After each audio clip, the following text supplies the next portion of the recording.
Now, the problem with sharing a story like that is that people have questioned the credibility of that story. They say, how is it possible you could remember a story like that with such detail after drinking so many shots? And honestly, I don't. But we recorded the show. So I know the story very well, you know. She'll take off whatever you take off. She'll take off whatever you take off. She'll take off whatever you take. I know it very well. The question that I've always gotten over the years is, are your stories real? We hear these crazy stories, whether it's about me and Snoop Dogg or Martin or all these different adventures or my son Frankie. People have always questioned whether or not the stories are like legit. And so in my last special, I addressed it.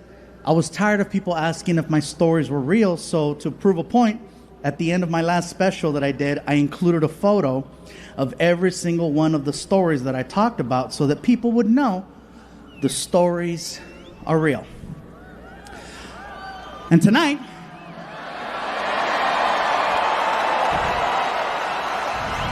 is no exception. So, did I really get naked on stage? Ryan, hit the button. I'm fucking with you.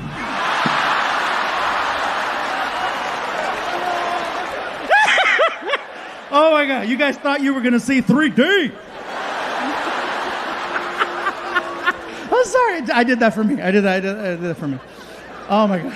You guys were getting stressed. You're like, cabrón, hide los niños.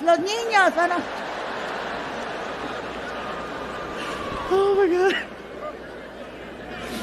The number one question I've gotten when it comes to my shows is, what is your writing process? My writing process is simple. I do not sit and write out jokes. I am really bad at that. Ask the Oscars. I experience things and then I come out on stage and I share them, and sometimes people laugh, and if they laugh, that's cool, I keep that, and whatever doesn't get a laugh, I work on until it gets, a ha-ha. 15 plus years ago, my friend Ivan, who is he's my number one longest, oldest employee. Not old like he's like, hello, how are you? He's been around a long time. He's been there from day one. Ivan's original job was to record my shows using a camcorder. Now, the fact that I'm saying camcorder should be an indication of the timeline. Because I know some of you right now are like, what's a camcorder? Yeah, so it was the Snapchat of our day. So Ivan would record the shows and then put away the camcorder and the tripod and a bunch of tapes into a bag. It was very bulky. It wasn't a phone, it was bulky. And then we'd go back to the hotel, and then he'd break the little guard off the back of the TV, and then, he'd hook it up and we'd watch the thing. And that's how I would review my material. One night, we go to dinner. Ivan packed up the bag. We met in the hotel lobby. And Ivan forgot the camera bag in the hotel lobby. And we went to dinner. And when we came back, it was gone. And we never recovered the tape. And I know some of you are like, how convenient. The tape of him getting naked is gone. And to you I say, why would I even make up such a story that could potentially hurt my credibility or my image? I don't need 5 minutes of ha-ha. What I need is there to not be a tape. I know that there's footage out there of me doing something really, really embarrassing and something I wish I could take back. And I know that when this Netflix special airs, a lot of people are going to see it. And hopefully the person who has the footage is watching. And I would like to tell that person right now, in your living room, I know you have the tape. I have $50,000 with your name on it.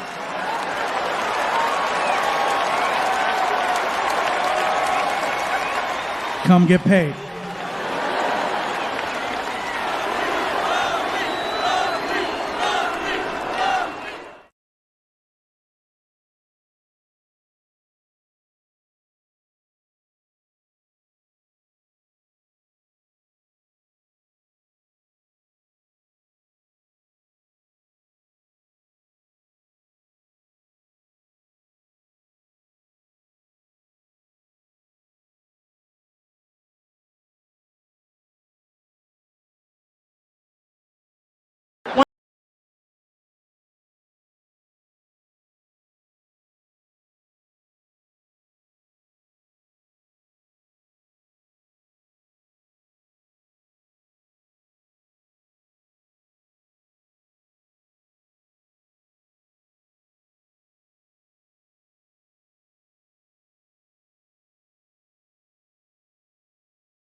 I am officially down 100 pounds.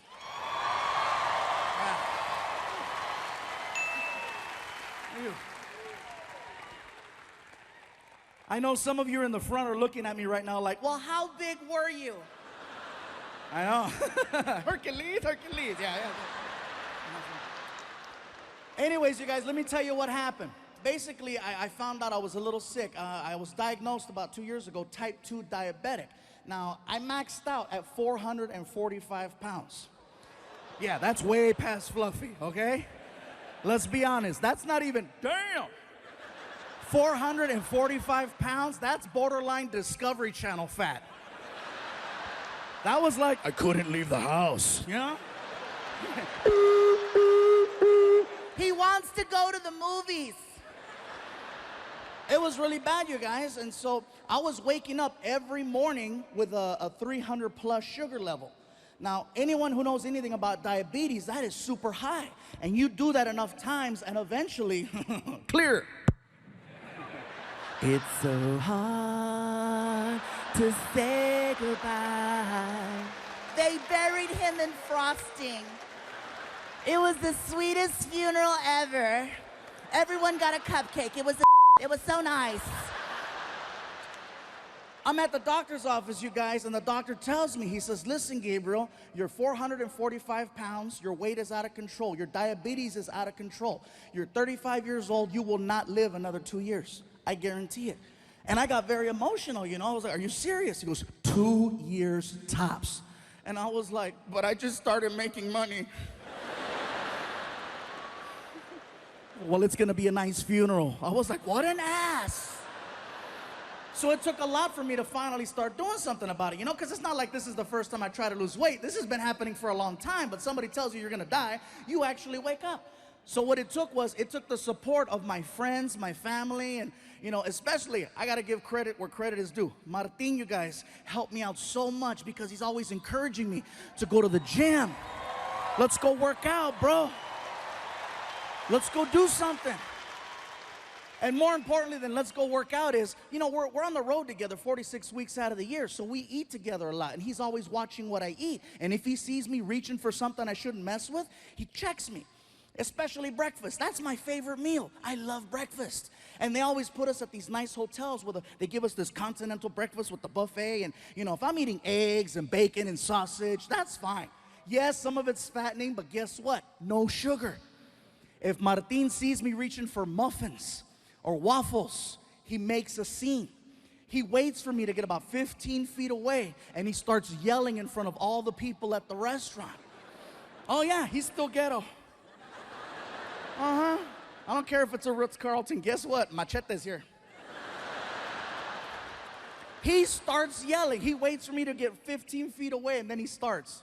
Really, bro? You're gonna put that in your mouth, Fluffy? You know what that's gonna do to your body? Hey, have some self-respect. And he makes me cry at breakfast. I'm sad. I'm like, I don't want the muffin. I don't want it. I don't want the muffin. I'm not a little whore. I'm not a little whore. But see, that is a real friend who would check me and remind me, hey, bro, get mad at me all you want. I just want you to live. And I gotta respect that. That's why I love that dude, you know? And in turn, sometimes I gotta check Martin. Yeah. Believe me, you guys. It goes both ways. Sometimes I have to check him. Not about his weight, but he has his demons too. You know, oh, believe that. Yes, sometimes there's limited space at the hotels where we're staying at. So sometimes we got to double up on a room. And every now and then Martino brings some random girl to the room at 3 o'clock in the morning, wakes me up. I got to look at him and say, really, bro? You're going to put that in your mouth?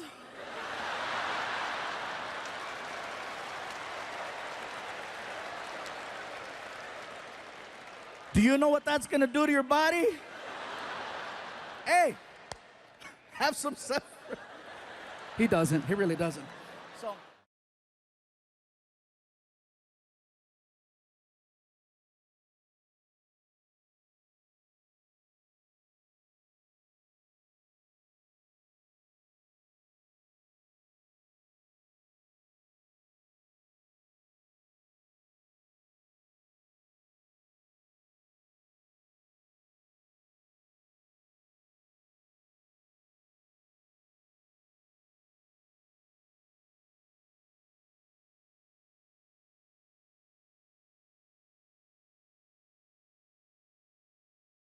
I am officially down 100 pounds.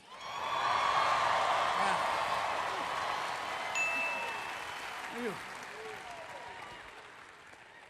I know some of you in the front are looking at me right now like, well, how big were you? I know. Hercules. Yeah. Anyways, you guys, let me tell you what happened. Basically, I found out I was a little sick. I was diagnosed about 2 years ago, type 2 diabetic. Now, I maxed out at 445 pounds. Yeah, that's way past Fluffy, okay? Let's be honest, that's not even, damn! 445 pounds, that's borderline Discovery Channel fat. That was like, I couldn't leave the house, you know?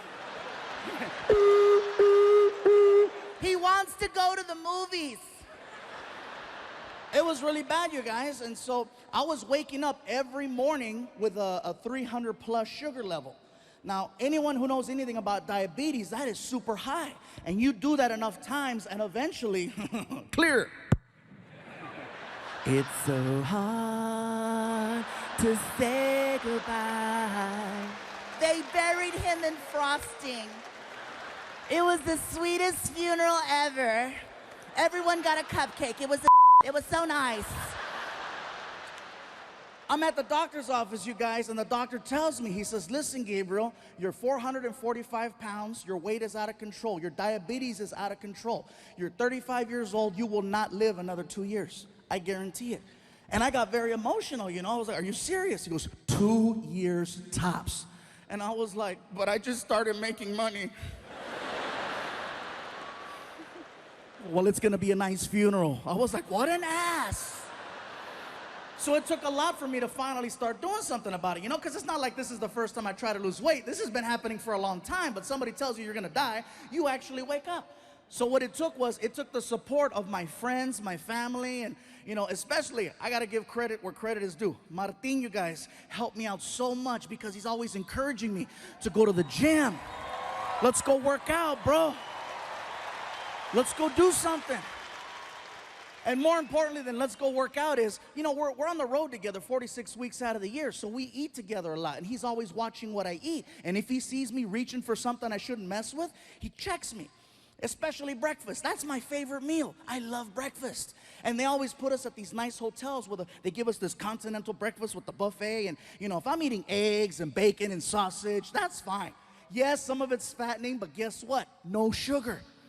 If Martin sees me reaching for muffins or waffles, he makes a scene.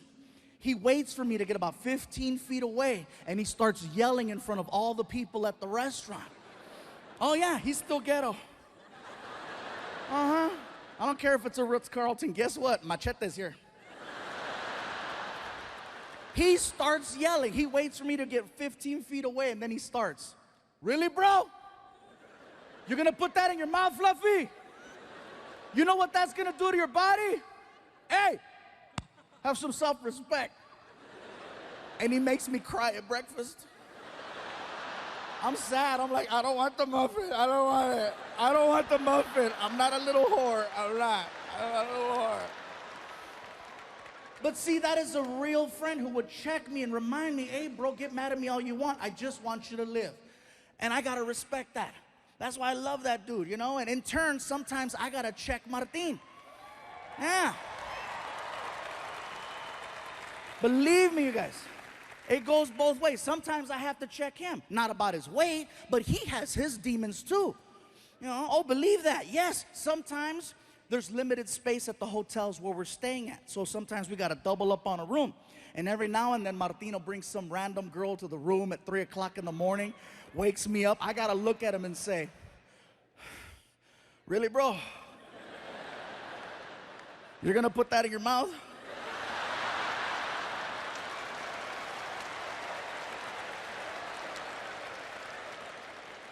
Do you know what that's gonna do to your body? Hey, have some self. He doesn't, he really doesn't. So.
I'm in the middle of trying to deal with this whole situation with my son watching these videos and not going to work. And while I'm doing this, I get the most random phone call I've ever gotten. My publicist calls me up and she's like, Gabe, Snoop Dogg is looking for you. Excuse me? Snoop Dogg, you know, I know who Snoop Dogg is, but what do you mean he's looking for me? Well, he's looking, is he looking for me or is he looking for me? He's a fan and he wants to interview you. Oh, cool, sounds good. What is it? I think it's some type of podcast. I'm in. Can I bring Frankie? Absolutely. Cool. So I hang up the phone. I'm excited. I want to tell my son. I'm like, Frankie, I'm walking towards your room. I'll be at your door in 3, 2, 1. Hey, all right, you're dressed. Good. Come on, let's go. Where are we going? Watch. We get in the car. And now we're off on this adventure to go do an interview with Snoop Dogg. You guys, let me tell you something. We get to the neighborhood and we're lost. The GPS says we're there, but we're lost. We're looking for a house and there's no house, just a big building. And so I'm like, this doesn't look like a podcast, really? So I pull up to the security gate. Tap the button on the wall. Security desk, can I help you? Hey, security desk, my name is Gabriel Iglesias, and I think I'm here to do an interview with Snoop Dogg. Okay, one moment. Oh, okay, this is it. Good, good. I'm so excited. Snoop Dogg, this is gonna be cool, right? Sir? Yes. Yes, hi, there is no Gilbert Ignatius on file. What? Could there be another name? Another name? I don't know, Fluffy maybe? And the gate starts to open. I'm like, oh my God, I'm officially in the rapper's world because my real name doesn't mean shit.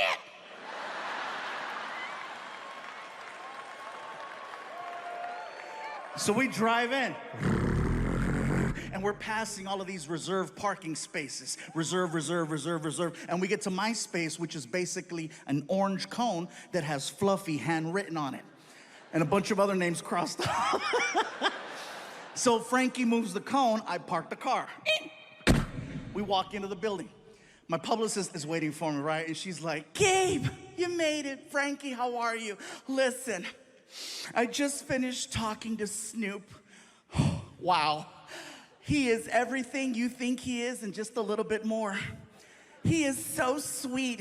I cannot believe he was charged with double murder. He told me to just walk you guys into the studio and he'll be right back. He said he had to go outside and get in the right headspace or something. Okay, cool. So she walks us into Snoop's studio. I'm thinking I'm there for a podcast. Come to find out, it's for a TV show. Snoop has a TV show where he interviews celebrities. Everyone in the room is waiting for Snoop to return. You can hear the small talk, you know.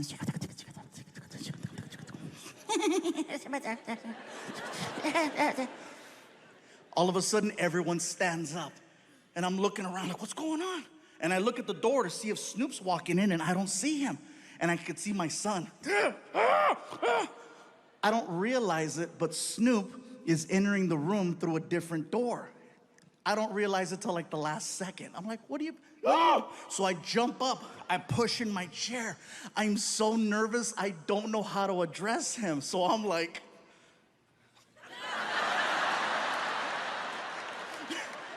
I felt stupid. Snoop walks over to me and he's so cool, you guys. He's so cool. He walks over to me and he grabs my hand. He's really strong. He pulls me in and he says, yo, what it do, baby boo? How you feel?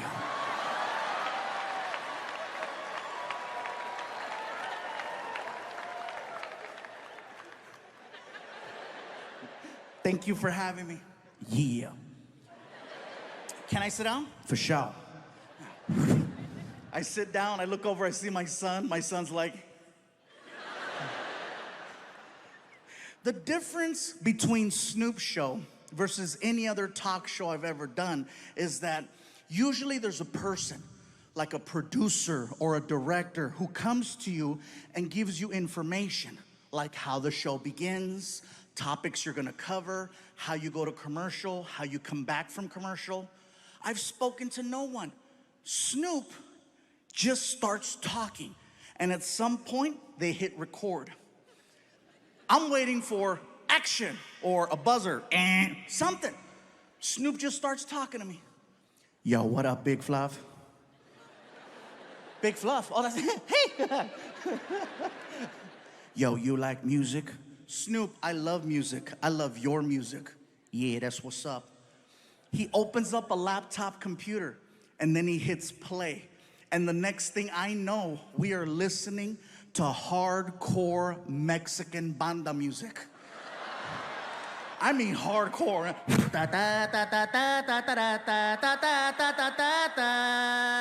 And you can hear gunshots in the song.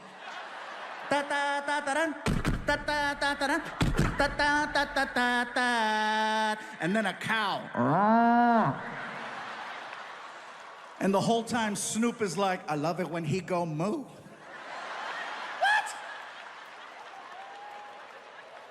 I feel like he's messing with me because I'm Mexican, right? So I called him out. I said, Snoop, do you understand what you're listening to? And he said this, and it scared me. He said, gangster recognize gangster. The reason why it scared me was because he was telling the truth. We were listening to actual Mexican cartel songs that don't play on the radio. And the fact that he knew that, the fact that his level of street knowledge in another language was that on point, I said, I gotta shut the hell up. Don't speak unless spoken to. That's the code. Next thing I know, Snoop reaches under the desk and he pulls out the biggest blunt I have ever seen. Oh, this sucker was huge. As soon as he pulled out that freaking blunt, I got excited because I wanted to grab my cell phone. Okay? I wanted to grab my cell phone so that I could take a selfie of Snoop in the background being Snoop. So while I'm fumbling, trying to get my phone, Snoop starts talking to me again. Yo, Big Fluff. Yeah, what? Hit that while I hit this.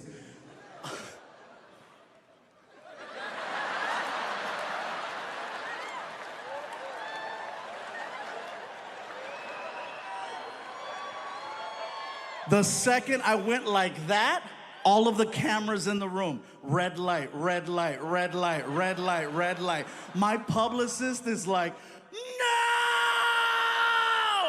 My son is like, yeah! But every now and then I go out and I wanna meet people, I wanna see cool things. And for example, comedy. I'm a huge fan of comedy, not just performing it, but I love going to shows. I go to a comedy show every now and then alone. Now, I don't know if that sounds weird to you guys, but for me to do anything nowadays by myself, it's my crew, all the people that work for me, they freak out when I go places because they're always concerned for my safety. You know, what if someone tries to kidnap you? Well, they're gonna earn it. I got into a fight with some of my team members and I said, you know what, I'm going out. I bought myself a ticket and I went to go watch Chris Rock one night in concert. Now, I says, you know what? Maybe I can make my way backstage and I don't know, if I get lucky, maybe I'll say hi to him. I've always wanted to meet him. So I go to the side of the stage and I run into security and I said, hey. He looked at me and said, Fluffy! And when he did that, I said, hey, listen, I forgot my keys. I'll be right back. And the guy's like, yeah, keep going. Get your keys, get your keys, get your keys. I'm like, oh my God, that shit worked. Just like that, I snuck backstage at a Chris Rock concert. Once I was behind the curtain, I was in my element. I knew where everything was. I knew where the food was. I knew where the dressing rooms were, where the bathrooms were. I'm walking around with a soda. People are coming up to me. You know, we didn't know you were gonna be here. I got a call last minute. Looking for my keys. I says, you know what? I got this far. I'm gonna push it. I wanna meet him. I've always wanted to meet Chris Rock. It was not hard. Once I was back there, I just had to go to the dressing rooms. All I had to do was read the name on the door. I'm standing there in front of the door and I'm hyperventilating. Just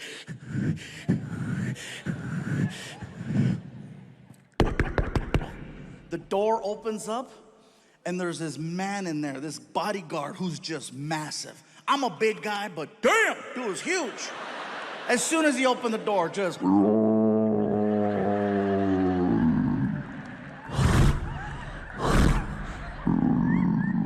welcome to Jurassic. Big! Grandote! And I'm standing there and I'm like, hi. And he's like, can I help you? Yes, my name is Gabriel. I'm a comedian. And I wanted to see if I could say hi to Chris Rock, if that's possible. You say you're a comedian? Yes. Well, then you understand Chris is going over his material right now. He really ain't trying to talk to nobody. So I'll tell you what, player, if you want to come by after the show, you're more than welcome to. But right now, it's not a good time. Chris Rock is a busy man.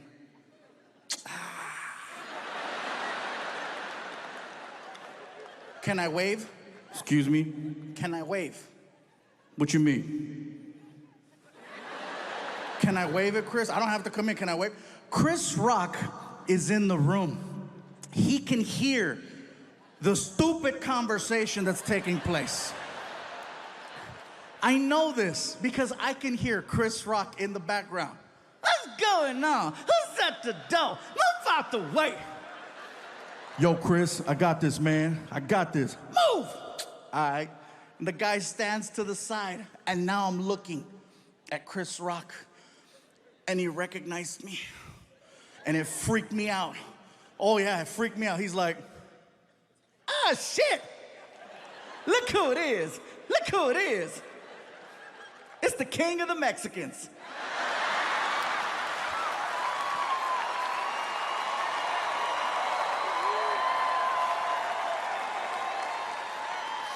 Chris Rock called me the king of the Mexicans. For the rest of the show, everyone referred to me as El Chapo. After I performed in the Middle East, I had one of the longest flights of my life coming home. It's probably about a 26-hour trip, okay? We left out of Kuwait and we had about 4 stops. It was long. When I got home, I was so tired. I turned on my phone to check my messages, and I had a voicemail message from a guy by the name of Channing Tatum, okay?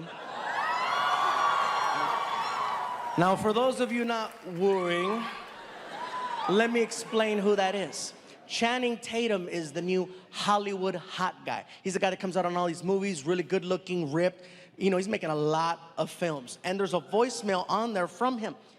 Gabriel Iglesias, this is Channing Tatum. Please call me at your earliest convenience, blah, blah, blah, blah, blah, blah, you know. And I'm like, oh, okay. So I called him up. You know, hello. I go, hi, this is Gabriel Iglesias. I'm calling for Mr. Channing Tatum. He yells, Fluffy! Hello? Oh, dude, man, I'm a huge fan. Hey, listen, bro, really quick, I only have like a minute. Look, bro, I'm doing a new movie, and I want to see if you're interested in reading and auditioning for one of the parts. I go, sure, bro. I'd be happy to audition for your movie. What's it called? He goes, the movie's called Magic Mike.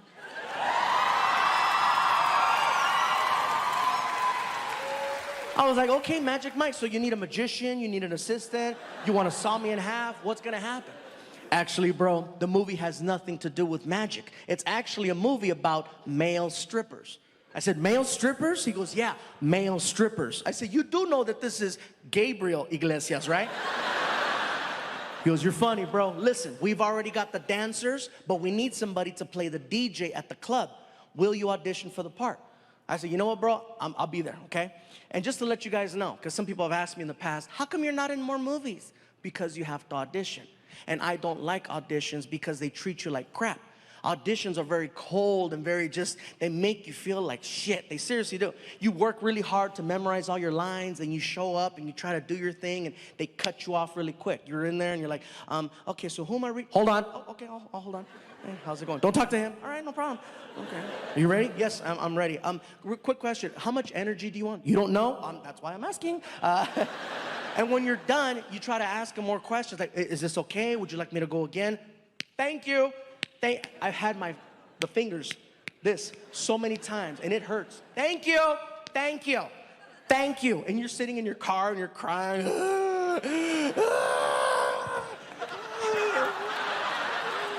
They don't like me. It's a terrible feeling, so I don't like putting myself through that. But since I got a phone call from the guy, I'm like, all right, I hope it's a little bit different. So I show up to the audition, I'm sitting in the lobby, and it's funny because anytime there's an audition, everybody at the audition, usually they're looking for a specific type. And so everybody that's sitting there with me looks just like me.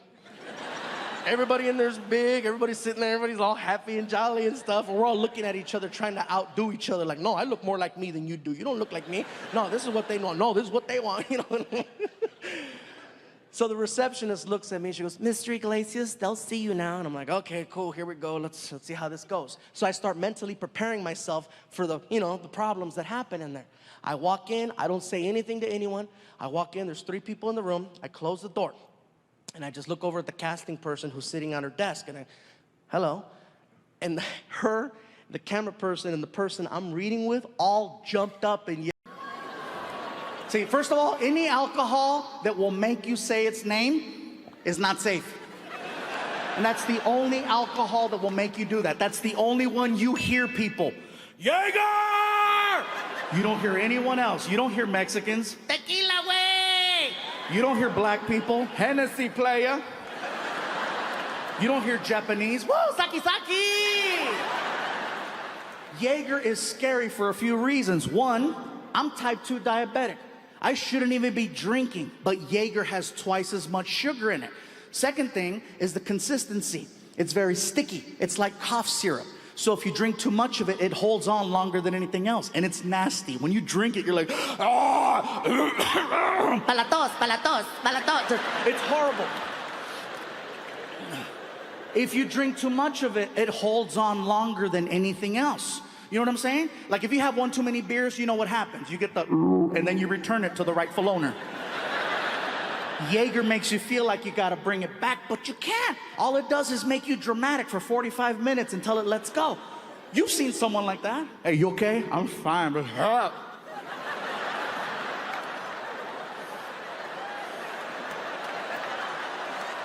they can't throw up. All they're doing is 6-minute abs.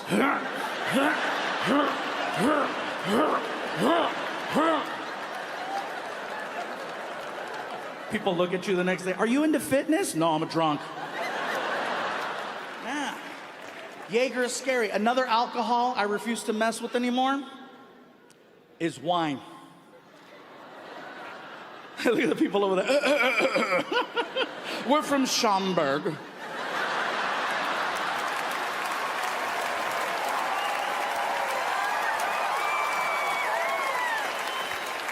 For those of you that don't know, Schaumburg is the kind of the Beverly Hills of the area, so I'm sure you figured that one out by now. My issue with wine is very simple. I don't like the fact that wine is socially accepted. And what I mean by that is that if you see someone with a bottle of wine, if you see a guy crossing the street with a bottle of wine, immediately he's judged, but in a positive way. Because wine is always associated with something high class, something positive, something progressive, an anniversary, a celebration, a promotion. So you try to figure it out. Hey, what do you think is going on over there? Graduation? Promotion? It's gotta be good. Hey, good for you, buddy! Women see a man with a bottle of wine holding a couple of glasses and immediately, aww, lucky bitch. It's still alcohol. It will still mess you up. The main reason why I don't like wine is because you cannot accurately measure wine. You can measure real liquor. It's called a shot. And you know after drinking enough times what you can handle and what you can't handle. Because people who drink a lot love to brag about their drinking abilities. They have their drinking number, right? They have their drinking number. You'll hear them, 11 shots of Don Julio. Woo, yeah! They had their drinking. If I'm at a bar and I'm sitting at the bar, I'm in a drinking environment. If someone sends me a shot, I don't say no. I say thank you. I accept the shot and I tell the bartender who sent it so that I can lock eyes with that person and go, thank you. And they can see me drink the shot so they know it didn't go to waste. If someone sends me a shot, I take that as a compliment.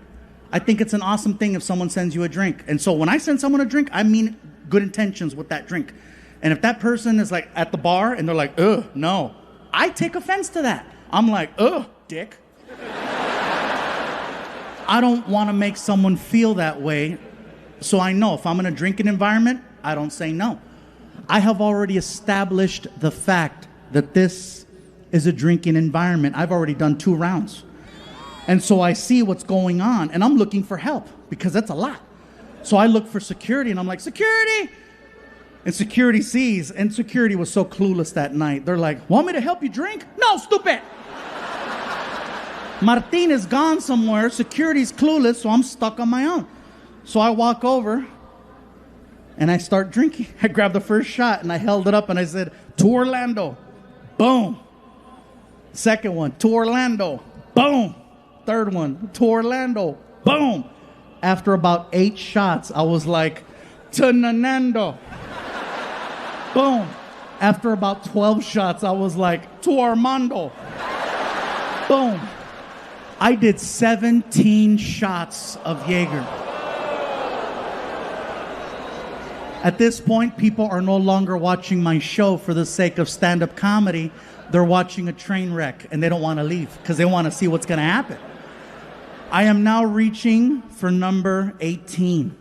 And as I'm reaching for it, someone in the back of the room yells out, take it off! And I was like, you take it off! And then her boyfriend stands up. Hey, she'll take off whatever you take off. And all of a sudden, we had a party. That girl came up on stage and she was beautiful, according to Jaeger.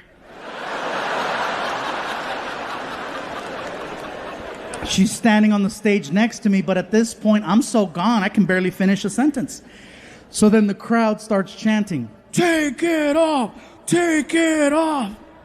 I'm like, here we go. So I kick off a shoe. She kicks off a sandal. I kick off the other shoe. She kicks off the other sandal. And we started going toe to toe. Eventually, I end up in my boxers and nothing else. And she's in her sports bra and her underwear. And it's her turn. And we all know it's her turn. And this is what I feel like I might get in trouble for because I was instigating. I was like, we're gonna see something. We're gonna see something. I don't know what we're gonna see, but we're gonna see something. It's either gonna be Momo or Meow Meow. It's gonna be something. As soon as she heard Meow Meow, she ran off the stage. And now I'm standing there in my boxers. No one there to help me. Finally, my friend shows up. Martin comes out the door, runs down the stairs, takes the microphone away from me. He goes, get your ass upstairs. I'm not paying attention. I'm just looking at the ground. You know, I am gone. I'm this guy. I look like the end of a Mortal Kombat game. So I'm not looking at Martin, so he pops me in the chest. He goes, hey, huh?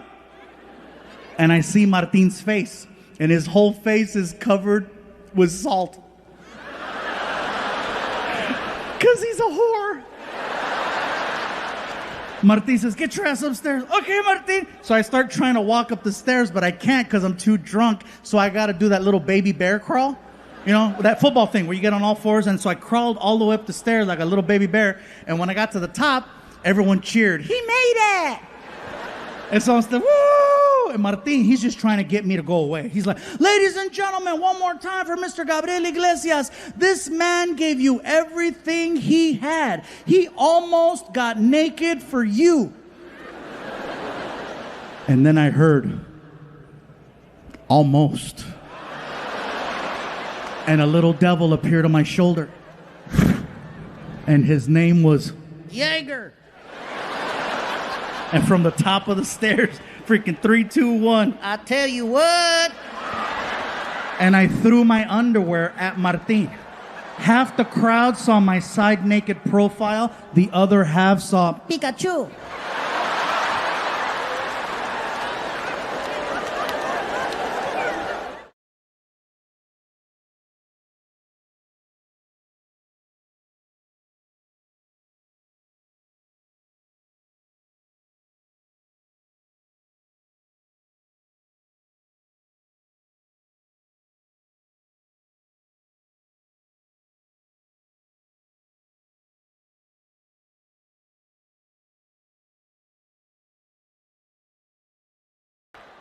So here's the story.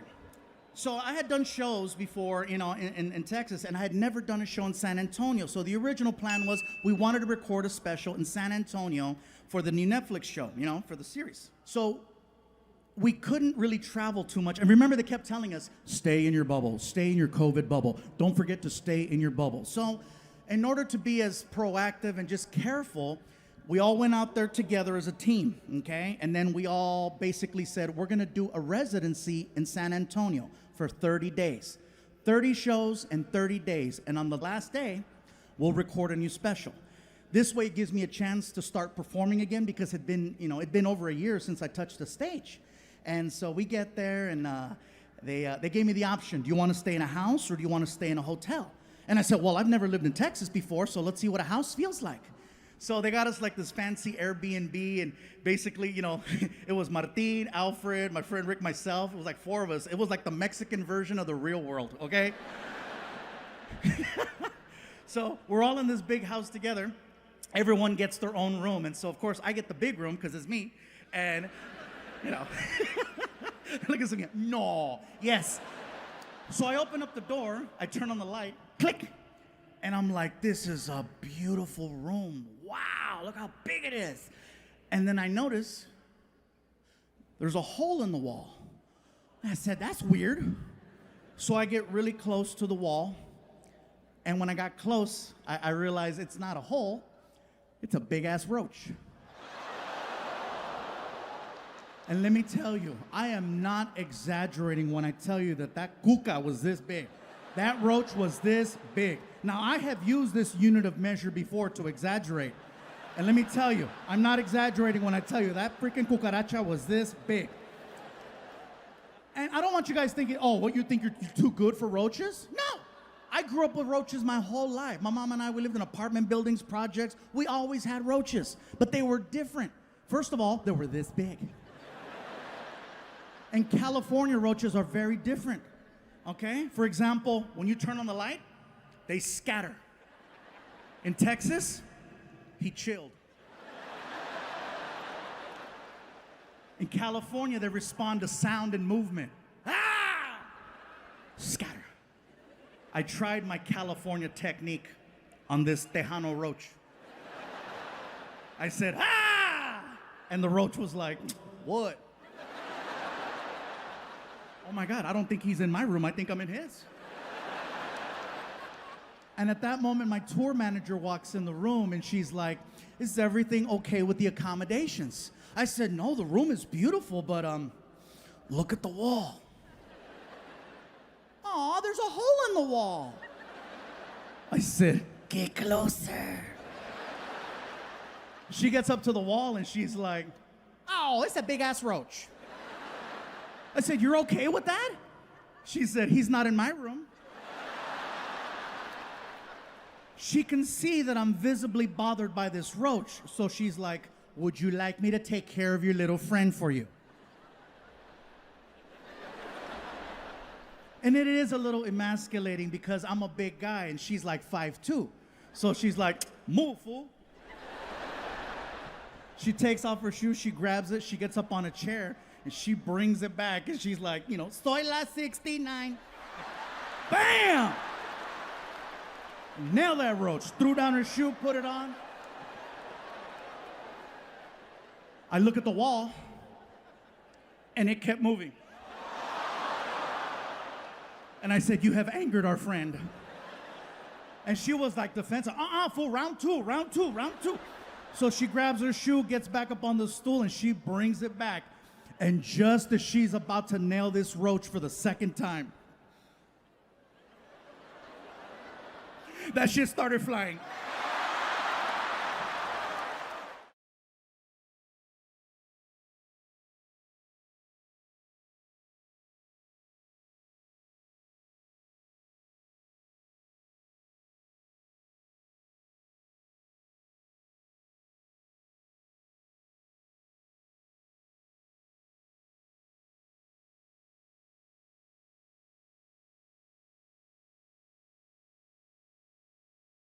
My favorite part about this was the fact that they actually entertained the conversation.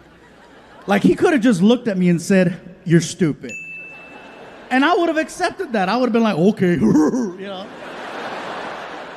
But I guess we're living in different times where people are a lot more sensitive and more mindful. And so he just wanted to make sure I was okay. So he's like, Gabriel, look, I am not taking anything away from your credibility as a voice talent, as an entertainer, as an individual. But my hands are tied. Look, contracts have been signed. Checks have been cut. This is a union project. And I'm like, look at him go. The producer is also on this call. And the producer is the one responsible for the finance, the money. So he hears the director just freaking going down, and he's like, whoa, hold on. Hear the man out. Gabriel, Fluffy, baby. Talk to me, Puddin'. If we can make this happen, what are we talking? I said, what do you mean? Well, what are we talking? What's your rate? What's your fee? I said, well, word on the street is I go for no less than $50,000. And I do have emails to support that. They still said no, but whatever. I know I'm going to have to defend Speedy Gonzalez again at some point because unfortunately that's how cancel culture works. You know, and don't get me wrong, I understand that some people need to be held accountable, but and by the way, if I'm the one telling you about cancel culture, it's already gone way too far. Because I pride myself in the fact that I'm not a comedian who's divisive. That's why I don't talk about politics, religion, or sports. Okay? Because all three will divide people. That's why I talk about food. Because food brings people together.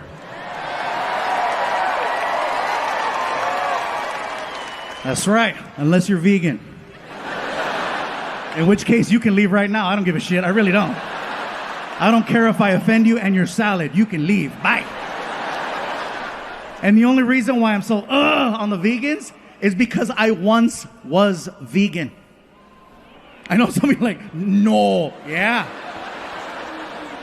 I was vegan for a little under a year. Now, I know some of you are probably thinking, oh, that's not, you weren't even vegan then if it was less than a year.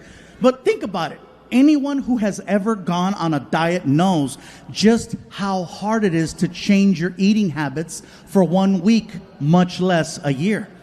And they told me, they said, you're going to lose weight. And they were not lying. I lost weight, patience, and friends. So I'm just here to let you know, I'm back. So, I almost got canceled. Because I posted a tweet of one of my dogs. Now, some of you already know I have 2 Chihuahuas. Yeah. I know, people watching at home, they're like, that's not stereotypical. Yeah, I know. I have 2 Chihuahuas. I have a little boy dog named Vinny and a little girl dog named Risa. Combined weight, 14 pounds.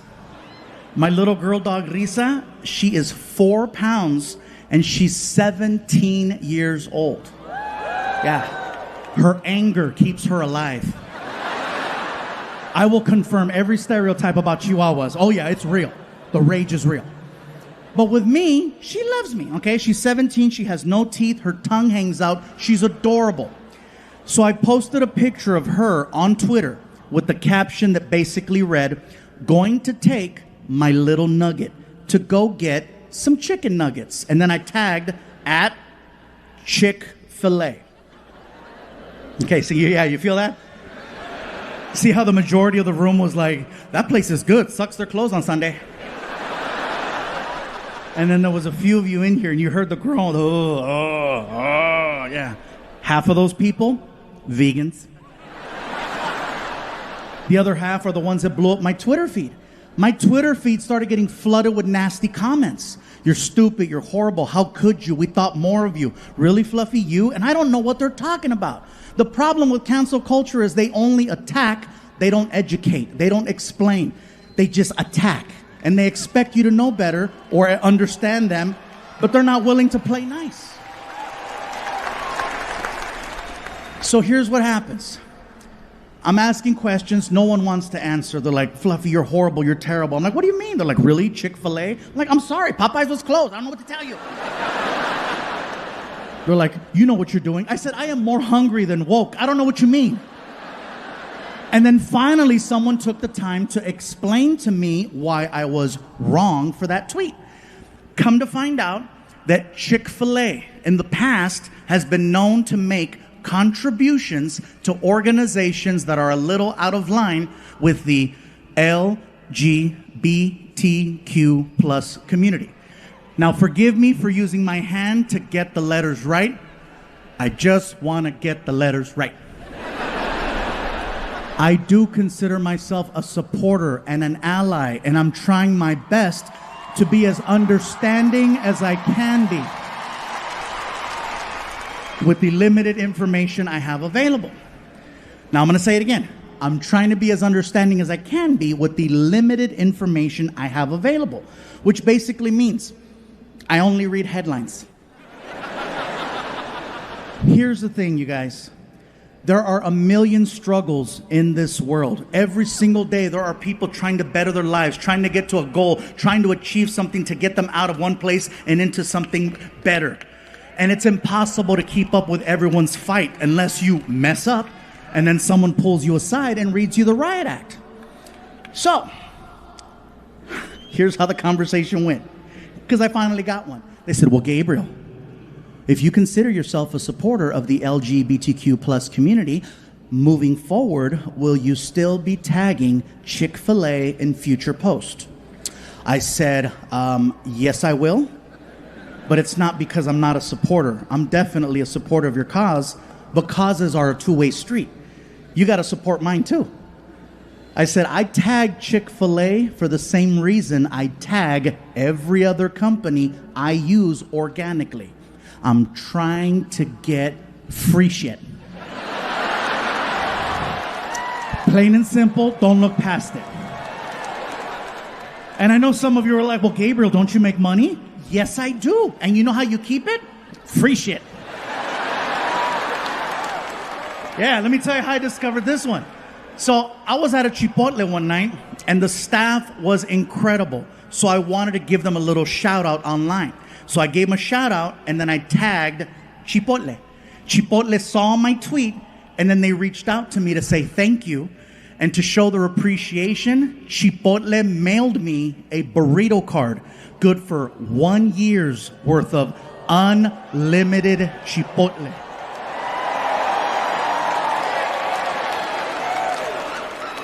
And I tested it. Oh, they gave it to the wrong person. After about 2 weeks, it looked like a Metro card. It was all scratched up. So now let me tell you guys, if you were me and you sent out one tweet that got you fed for a whole year for free, wouldn't you be tagging as many companies as you could to see who else would want to donate to the cause? The only thing I'm guilty of is hoeing myself out. That's it. I was being a little cyber sucia. That's all I was doing.